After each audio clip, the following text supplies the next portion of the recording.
아니라 지난 30년 동안 정말로 여러분들이 수고 많이 하셨기 때문에 기본적으로 갖다 개혁상을 뒤돌아보면서 여러분들한테 감사를 표하는 거고요. 두 번째는 우리 임직원 들어오고 있다고 회장님 말씀 79년에 많이 도와주신 분들이잖아요. 그분들한테 감사를 표하고 아까 회장님 말씀하셨던 세 번째로는 경영 비전을 가지고 앞으로 어떻게 갈까 이 부분에 대해서 여러분들한테 설명하는 자리가 되겠습니다. 첫째 여러분 설명할 내용 그럼 과연 CS187 그룹이라는 회사는 도대체 어떤 기업 문화를 가지고 있는 건가라는 걸 말씀드리고요. 두 번째로는 장기 개혁 전략을 말씀드리는데 이 장기 개혁 전략에서는 기본적으로 CS 회사가 뭔지 어떻게 발전해 왔는지 하고 앞으로 어떻게 나아갈 건지에 대해서 5년도를 갖다가 한번 바라보는 것으로서 마치겠습니다. 그래서 먼저 이제 우리 기업 문화에 대해서 상당히 오늘 이론적인 부분이 많은데 어쨌든 간에 우리 기업 비전과 기업 문화 그 다음에 우리 기업에 있는 그 각 그룹사들이 기업 문화를 갖다 하기 위해서 어떻게 할 건가 1879 브랜드하고 그 다음에 골프라는 부분들에 대해서 설명을 드리겠는데요. 그래서 사실 여러분 보신다면 이게 굉장히 복잡해 보이는데 여러분이 항상 기업마다 보면 되게 우리나라 대기업도 마찬가지지만 미션부터 시작해서 비전과 가치 이 세 개가 물러지고 있는 게 기업에 대한 비전 쪽이고요. 이게 사실은 녹아 들어가 있는 게 기업의 문화입니다. 그래서 기업의 비전이라는 것 자체는 외부에 표현되어 있고 정량적으로 이렇게 갖다가 수치화되는데 기업 문화는 사실은 내재되어 있는 거거든요. 그 다음에 이거 자체가 정성적인 표현가 나오는데 미션이라는 건 뭐냐면 바로 갖다가 우리 회사가 존립하게 되는 이유, 즉 사회적인 사명이 뭐냐 이거죠. 두 번째로는 그래서 비전은 뭐냐? 우리가 장기적으로 그런 발전해 나갔을 때 어떤 그림으로 그려져 있을까? 예를 들자면 3살짜리 보면 애가 20살이 되면 학교 가고 3년 뒤에는 군대 가고 30이 되면 결혼하고 그와 같은 어떤 거고 그 다음에 가치는 이걸 이루기 위해서는 갖다 우리에게 갖다가 종업원들이 외부에다가 어떻게 전달할 건지에 대해서 이런다는 게 가치거든요. 그래서 실을 갖다가 본다면 맨 위에는 있잖아요. 가치책에서 미션이라는 게 뭐냐면 우리 CS187 그룹이 존재하는 이유입니다. 옛날에 고객 만족만 얘기를 했는데 최근에 우리가 보면 가치 창조하는 것 자체가 추가돼가지고 우리 CS187 그룹의 미션은 누가 말해도 고객 만족과 가치 창조다. 비전은 뭐냐면 기본적으로 글로벌 그린 기업인데요. 인간과 건강과 기술을 중시하는 글로벌 그린 기업이고 이걸 해나가는 데 있어서의 핵심 가치는 열정과 정직과 품질과 고객. 회장님께서 매크로라고 말씀하셨잖아요. 이 자체가 우리 그룹에는 핵심 가치고요. 행동규범은 아까 회장님 말씀하셨지만은 기본적으로 이제 봉사와 기부라는 것이 되겠습니다. 이 자체가 가치 체계고 이게 이제 가이드가 돼서 장단기 개혁 목표로 가는데 우리가 사업과 사람 간에 있어서 선순환 구조를 이루는 거거든요. 그래서 오늘부터 좀 이후에 제가 설명드릴 경영에 대한 장기 계획 목표를 세우는 거고 기업 문화는 갖다가 이런 것들이 내재돼서 우리 기업이 앞으로 어떻게 해나가는 것에 대해 설명이 되는 것이 됩니다. 그래서 이 부분에 대해서 앞으로 계속 여러분들한테 설명하면서 여러분들이 이해되도록 하겠습니다. 자, 그러면 아까 좀 전에 회장님 설명하셨기 때문에 간두객같이 됐든지 간에 30여 년 전에는 상당히 갖다가 미세했지만 상당히 많이 이렇게 발전돼가지고 앞으로 30년 동안은 기본적으로 회장님 말씀하셨던 명품 브랜드 187구와 기부와 동반 성장해 나가겠다는 것이고요. 그래서 오늘은 각 회사 사장님들이 각각 187구 브랜드에 대해서 명품화하기 위해서는 어떻게 갈 건지, 그다음에 세계적으로 두 번째로 이제 골프라는 것 자체에 대해서 앞으로 우리의 내재된 경영에 도입해가지고 어떻게 우리 해나갈 것에 대해서 일단 각각 회사 사장님들이 발표하실 겁니다. 자, 그러면 이제 이와 같은 경영 기업에 대한 가치를 가지고서 장기 경영 전략을 갖다가 해나가는 데 있어서 기본적인 수치를 그러면 우리 187구라는 회사가 그룹이 현재 어떤 상태로 되어 있냐는 걸 보여줍니다. 그래서 본다면 기본적으로 이제 우리가 보면 CS187 회사 각 분야별의 리더와 탑10 기업이 다 우리가 다 파트너인데 기본적으로 이제 기업에 대한 평균 수명은 전 세계 평균입니다. 2035년대 평균 기업 한번 세우면 거의 100년 가까이 갔거든요. 최근에 2019년도에는 15년 이하입니다. 저것은 뭐냐면 전 세계 평균이기 때문에 한국으로 본다면 기업이 한번 생기게 되면 거의 한 7년 정도는 가면 다 없어지는 거거든요. 우리는 30년 갔어야 대단한 거죠. 그에 비해서 중소기업을 본다면 평균 갖다가 생존율은 2년에 한 72%, 5년에 22%거든요. 얘를 좀 무슨 얘기냐면 기업이 갖다가 중소기업이 성장해가지고 5년 동안 생존할 수 있는 5개 기업 중에 하나밖에 없다는 한국에서는. 일본은 10개 중에 3개고요. 미국 같은 경우에는 거의 반, 2개 중에 하나는 5년 이상 가는 거거든요. 그만큼 한국에서는 사실 중소기업이 이렇게 5년 이상 지나고 10년 지나고 20년 지나고 30년 가는 게 엄청 힘이 드는 거거든요. 사실은 저희가 볼 때는 30년 동안 경영을 해오신 우리 유 회장님, 사장님 여러분들 다 정말 박수 받을 만합니다. 박수 한번 치시죠.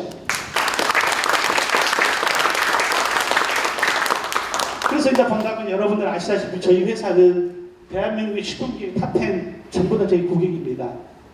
이뿐만 아니라 분야별에 따라서 리더되는 기업들이 있잖아요. 이런 기업들도 전부가 다 저희들의 파트너로 하고 있거든요. 과거에 여러분 아시다시피 회장님께서 보셨던 모든 상사에서 물엿과 솔비톨만 팔았던 그 시대를 지나서 지금은 대한민국의 10대 갔다가 식품기업 각 분야의 챔피언 기업들이 전부 다 우리의 파트너인 거죠. 여러분들 이렇게 이만큼 키워주신 모두 여러분들의 공로입니다. 두 번째로는 여러분들 우리 회사가 본다면 부산에 있다가 한국으로 올라와서 서울, 부산, 그 다음에 이제 연구소도 저희가 없었지만은 이미 2개 갖고 있잖아요. CSF의 하이바이오 박사님 계시죠. 그 다음에 이제 아로마 라인에도 지금 이제 연구소가 있는데 거기는 보면 사실은 나눠진다면 3개 연구소가 있는 거잖아요. 뭐 식향도 있고 향장도 있고 세이버리도 있고 그러거든요. 그래서 그 다음에 최근에 저희들이 이제 글로벌로 나와서 3개 거점을 가지고 있고 6대주로 저희가 나가고 있는데 보시다시피 저희가 한국에 저희가 이제 CSF 그룹이 전체가 있고 중국에다가 현재 말씀하신 칭다오 아로마 회사에 과거에 이제 장가로 먹는 것도 있었고 작년에 베트남까지 3개 거점이 있는데 있고 저희가 지금 이제 수출은 보시면은 저희가 심지어는 미국이나 그 다음에 저기 유럽 쪽에도 저희가 러시아까지 사실은 칭다오 아로마에서 수출하고 있고요. 나머지 베트남이나 태국이나 이렇게 각각 대만 한 5개국 정도 저희가 지금 수출하고 있고요. 수입은 전 세계 18개 나라에서 사실 수입하고 있습니다. 그래서 18개 중에서는 이렇게 아메리카 대륙에서 3개 나라죠. 미국과 칠레와 아르헨티나가 있고 오세아니아 뭐 호주도 있고 아시아에 보니까 약 한 10개 정도 나라가 있고 유럽에서 여러분들 아시다시피 5개 정도 나라가 있는데 과거에 지난번 여러분들 기억하시다시피 코로나 바이러스 때 저희가 갔다가 마스크 보내줬을 때 그 세계적인 이태리의 그 푸티사나 그 회사들에서 저희들한테 감사의 레터를 보내주고 했는데 어찌됐든 제가 저희 회사에 있어서는 각각 모두 다 수고를 많이 하셨는데 특히 이제 무역 부분에 있는 분들은 정말 수고도 많이 하셔가지고 어찌 본다면 정말 대단한 겁니다. 이제 부산에서도 시작해서 한국, 세계까지 한 전 세계에 이제 협력하는 나라부터 총 한 23개 나라에서까지 이렇게 성장하고 있습니다.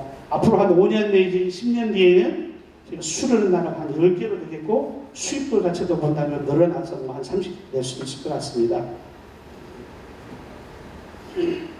그 다음에 이제 현재까지는 여러분들께 보여드렸던 사항은 국내와 해외에서 우리에 갖다 현황이었고요. 앞으로 그러면은 5년 뒤에는 어떻게 변해갈까라는 것을 설명해 주는데 크게 상당히 우리가 해나가는데 위협적인 요소는 여러 가지로 코로나 사태 때문에 위험하잖아요.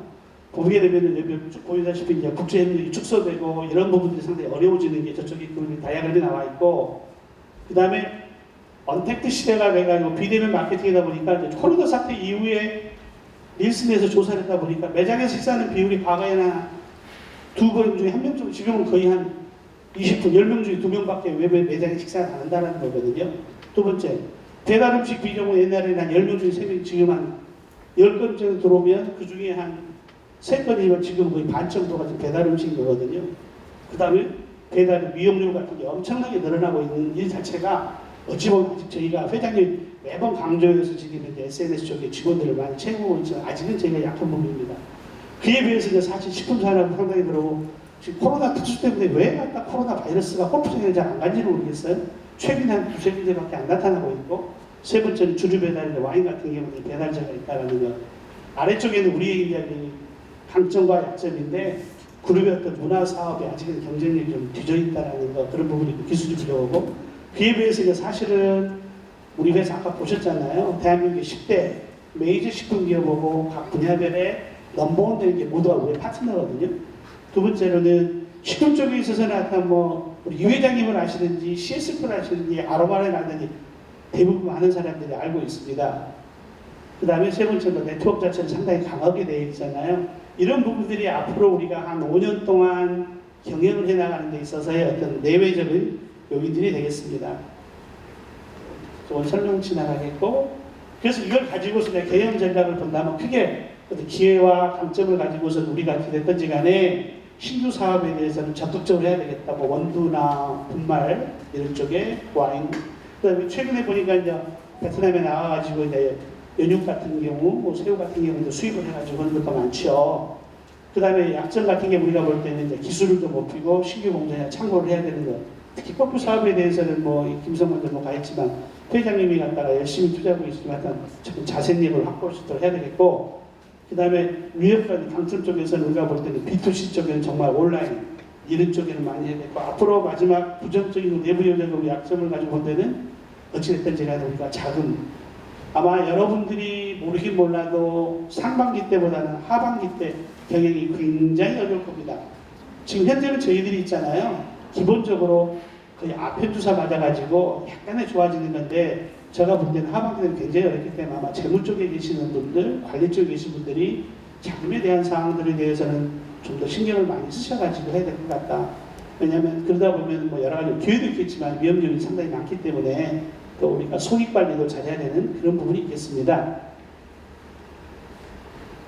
그래서 이제 마지막에 이제 근데 우리 CSF는 보면은 여러분 보시다시피 90년도에 저희가 창립이 돼서 2010년도에는 저희가 한 344억 정도를 매출했었습니다. 이게 2015년도에 477억, 약 5년간에 걸쳐서 한 130억이다 보니까 1년에 평균 한 25억 정도가 갖다가 성장을 해도 6.8%인데요. 2015년에서 2019년도까지는 704억이 되다 보니까 이때는 거의 보게 되면은 한 250억에서 매년 50억씩 저희가 성장을 했습니다. 거의 더블로 성장한 거죠. 2010년에서 15년까지는 25억씩, 15년에서 2019년까지는 50억 정도씩 성장을 했고, 2020년 올해는 회장님께서 820억을 목표를 주셨는데요. 각 회사에다가 솔직히 얘기해봐라. 올해 달성한다 물어봤더니 한 785억 정도 달성한다라고 합니다. 이렇게 따진다면은 대략 보게 되면은 477억에서 한 저희가 뭐 785억을 따진다면 여러분 300억 정도잖아요. 거의 이제 저희가 볼 때는 거의 갖다 300억 따진다면 한 60억 이상씩 저희가 성장을 해가지고 계속 해나가는 거니까, 제가 볼 때는 이 회사가 갖다가 이 정도 성장 10.5% 성장하는 거고, 나머지 이제 2020년에서 2025년까지는 저희가 볼 때 이제 세 번은 앞에 목표가 나와 있는데 870억부터 시작해서 한 1530억까지 이렇게 가게 되어 있거든요. 그럼 제가 볼 때는 저것은 매년 차이가 본다면 한 700억 이상이 되거든요. 그러면 1년에 한 125억이 따블이 될 것 같아요. 그래서 제가 볼 때는, 저희가 볼 때는 1530억 정도가 되고, 이 성장 목표를 회수해서 간다면은 2030년도 되게 되면은 저희가 한 3천억 정도 될 것 같아요. 3천억 정도 되면 어느 정도냐면은 국내 식품기업의 30대 식품기업 정도가 약 3천억, 4천억 되거든요. 여러분들이 대략 우리가 본다면 2030년대 가게 되면 아마 30대 식품기업이 될 거고요. 2050년도를 따져보면 우리가 아까 말씀 1870억이 우리가 매출액 한 이익률을 10%에서 한 그 정도 본다면 1조 5천 정도를 돼야 될 것 같습니다. 그럼 저희가 아마 우리나라의 식품기업 중에서 넘버 10 안에는 들어가는 회사로 성장할 수 있을 것 같습니다. 그래서 여러와 같은 목표를 달성하기 위해서 여러분들의 지속적인 관심과 노력과 우리가 혼연일체가 돼서 진행하고 노력해 주시기 진심으로 바라겠습니다. 감사합니다.